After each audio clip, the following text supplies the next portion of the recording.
Ayan guys, oh. Ang ganda na ng kulay ng bundok. Diba? Nag-iiba na yung kulay. Kasi winter na. Autumn. Pati itong puno dito sa gilid ng dinadaanan ko. So dati hindi ito ganito. Yellow na. Diba? Ang gandang tingnan, no? Ayan. Maganda yung panahon na ganito, pero maulan. Tapos ayun nga, okay naman yung lamig.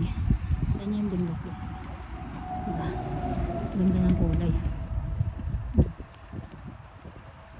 Ganda sa mata. Pasok ng person at wala pa rin kadala-dala.